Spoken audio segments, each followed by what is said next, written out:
तो मैं देख के आया हूँ किसी का भाई किसी की जान, और मैंने देखा लोग कितनी बुराई कर रहे हैं इस फिल्म की, लेकिन इसमें सब कुछ बुरा नहीं है बल्कि कुछ बहुत अच्छी बातें हैं। तो जैसे पहली अच्छी बात मैं आपको बताऊं, इस फिल्म में अरबाज़ खान नहीं है, सोहेल खान नहीं है, ज़रीन खान नहीं है, क्या है वो, रोज़ी शाह, डेज़ी शाह नहीं है, नहीं तो सलमान खान मित्र और रिश्तेदार रोज़गार योजना में जो ये फिल्में बनती हैं सलमान खान की, इनमें ये लोग तो ज़बरदस्ती होते हैं। मतलब तो ये एक सलमान खान ने अच्छी चीज़ की है हमारे लिए कि ये एक्टिंग पॉल्यूटर्स को नहीं रखा गया इस फिल्म में। नहीं तो वो तो करण अर्जुन के ज़माने में सलमान खान का दबका नहीं चलता था, नहीं तो पिछले जन्म में जिनका मर्डर हुआ होता वो होते सोहेल खान और अरबाज़ खान, और अगले जन्म में शाहरुख और सलमान आते या डबल रोल में ही सलमान होते, और माँ होती डेज़ी शाह। तो ये खैर पॉइंट पे आते हैं। तो ये एक अच्छी बात है इस फिल्म की, फालतू में लोग गालियाँ दे रहे हैं। और तो मेरी ओपनिंग व्यू यही है इस फिल्म के बारे में कि ये एक ऐसी फिल्म है जिसे देखकर इसकी अच्छाइयाँ ही बताऊंगा मैं तो आपको। तो इसकी एक अच्छाई मेरे लिए ये हुई कि जब मैंने ब्रह्मास्त्र में देखा था कि मोनी रॉय मेन विलन है तो मैंने बड़ी गालियाँ दी थी, और इस फिल्म में मैंने देखा विजेंदर सिंह बॉक्सर, मतलब वो उतना ही अच्छा एक्टर है जितना दिलीप कुमार अच्छे बॉक्सर थे। तो उसको देख के मैंने कहा यार ये तो मोनी रॉय, तो मतलब ईमानदारी थी कि थोड़ा बहुत तो एक्टर है वो, उसको इन्होंने विलन दिया था।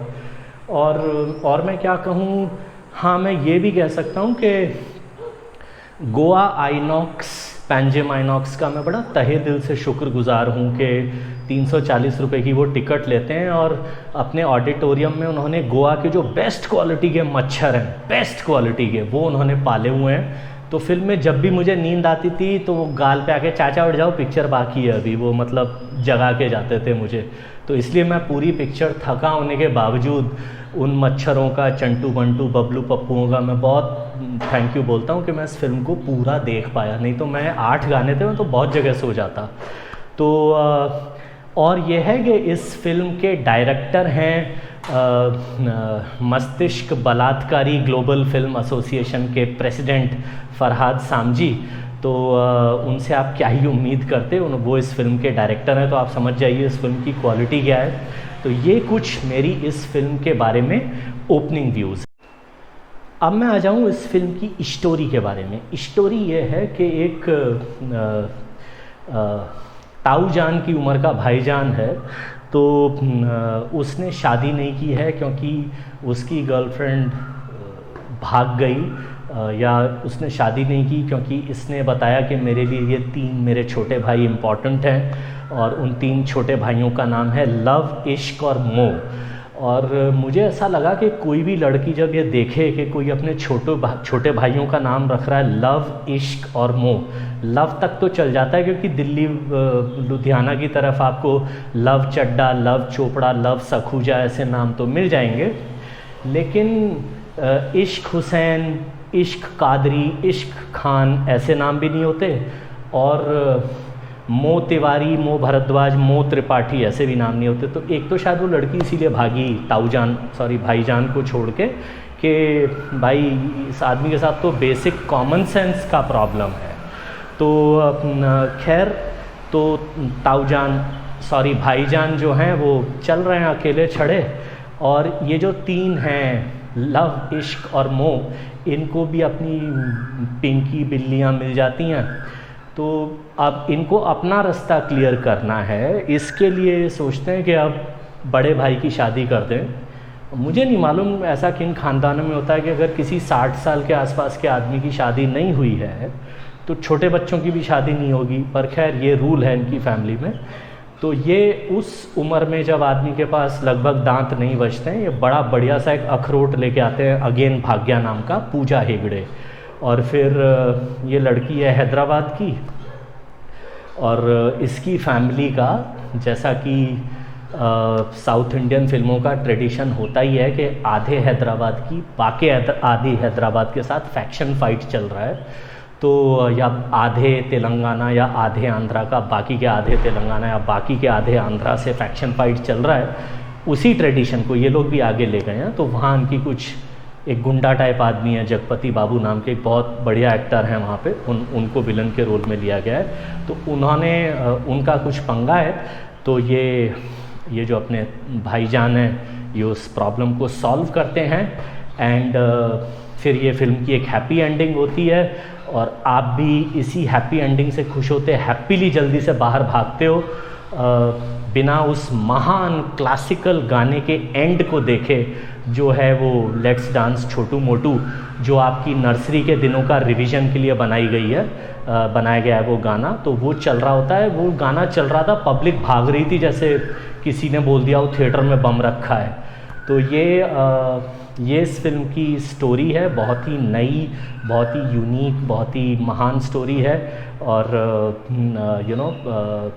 फरहाद सामजी ने लिखी है, तो स्टोरी की क्वालिटी पे मैं बाद में आऊँगा, बट ये स्टोरी हूँ। तो स्क्रीन प्ले में हुआ ये कि फरहाद सामजी ने कहा no Arbaaz, no Sohail, no Daisy Shah, no Zareen Khan, no Armaan Kohli.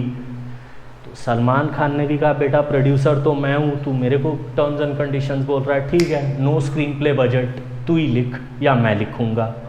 और सलमान खान ने किया ये कि स्क्रीन प्ले के भी पैसे बचा लिए भैया, सिंगर के पैसे भी बचा लिए, मतलब गाने गाए हैं उस आदमी ने। एक तो पता नहीं आसपास कोई एक तो जिगर वाला हो जो कह दे भाई तू कुछ भी कर, गाने मत गाया कर, बट खैर ठीक है। सो स्क्रीन प्ले इस फिल्म का कैसा है, चलो मैं आपको स्क्रीन प्ले बताता हूँ, कैसे कैसे स्क्रीन प्ले में कितने महान सीन लिखे गए हैं। तो जैसे रेस 3 में था ना, वो भाई कूदते थे बिल्डिंग से और वो ग्लाइडर चला चला के आदमी हरिद्वार से हापुड़ पहुंच गया, उतना डिस्टेंस वो ट्रैवल कर लेते थे। इसमें उसी कॉन्सेप्ट का एक छोटा भाई कॉन्सेप्ट है, जो भाई कूदे हैं, नीचे गुंडे खड़े उन्हें ललकार रहे हैं, वो उनका एंट्री सीन है। भाई कूदे हैं छत से, और छत से वो पहले खुद नहीं कूदे हैं भाई, पहले उन्होंने अपनी जैकेट फेंकी है, फिर उसके पीछे भाई कूदे हैं। हवा में ही भाई ने जैकेट पहन ली और धड़ाम से लैंड हुए। ये सीन देख के मेरे को खबर मिली है कि आयरन मैन का जो सीन था, जिस राइटर ने सीन लिखा उसने रिज़ाइन कर दिया है, क्योंकि आयरन मैन भी इतनी ऊंची बिल्डिंग से कूदा था और उसने भी कहा भाई जारविस साहब मेरा लोहे का लबादा पहना, वो भी एकदम कंप्यूटर टेक्नोलॉजी ने फटाफट आके टकाटक पहनाया था। अगर आपको पहली एवेंजर का वो सीन याद हो, भाई ने कहा कोई जारविस वारविस नहीं बॉस, मैं चलता फिरता जारविस खुद हूँ। कूदे, पहना जैकेट और कूद गए। तो वो राइटर अब आ रहा है, उसने एक नई स्क्रिप्ट भी लिख ली है, मेरे पास अनकन्फर्म्ड र्यूमर आई है, किसी का आयरन किसी का मैन। उसमें ये सीन होंगे कि बिना जारविस के आयरन मैन अपने लबादे को पहन लेगा।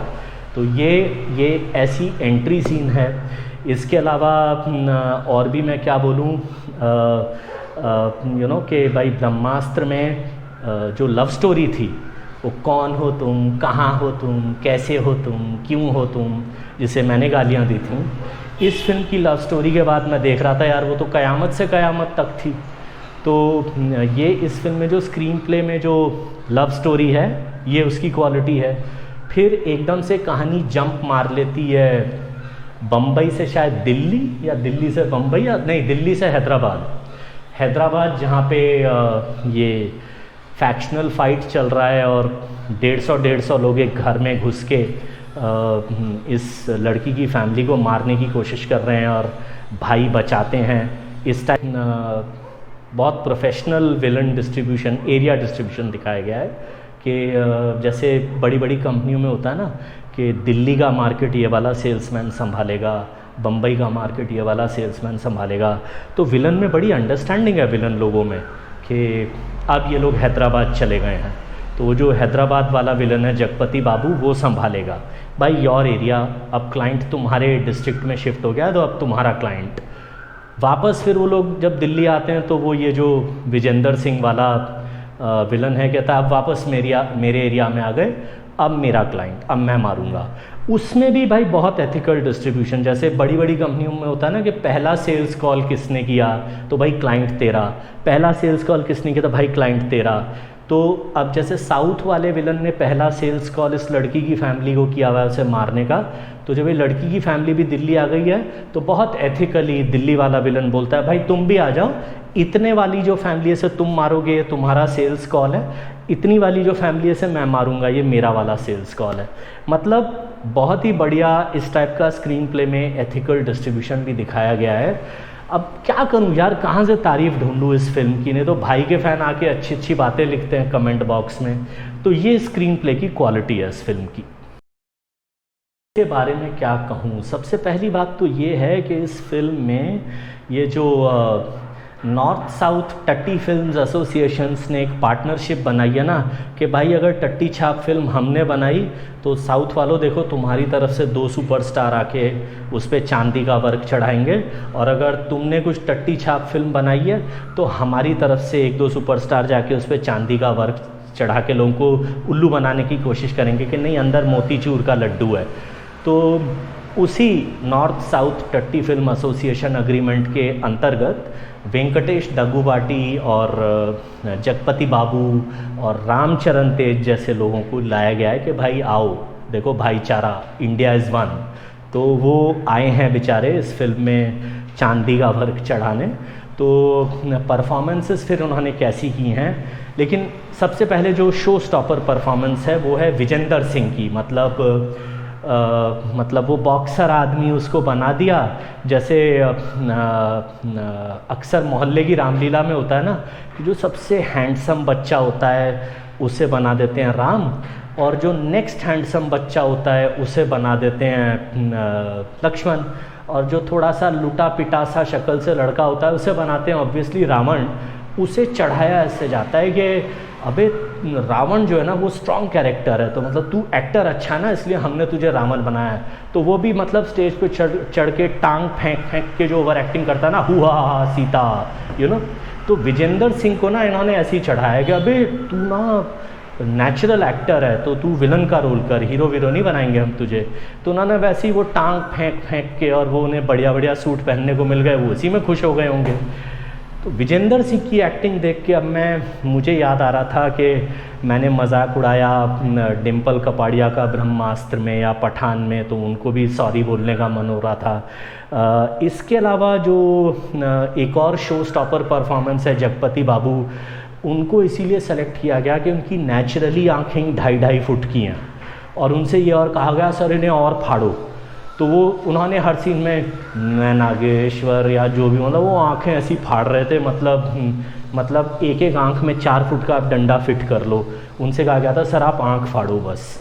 उसके अलावा और क्या एक्टिंग है, मतलब क्या बताऊँ, मतलब भाई हैं, मतलब वो जो अपना पैंट में हाथ डाल के जो एक्टिंग करते हैं, और मुंह को उनको किसी ने बताया कि मुंह को अगर आधे सेंटीमीटर के ऊपर खोल दो तो वो ओवर एक्टिंग हो जाती है, तो वैसे ही क्या कर रहे हो वाली वो जो उनकी एक एक्टिंग है ना, वो उन्होंने वो वाली एक्टिंग की है।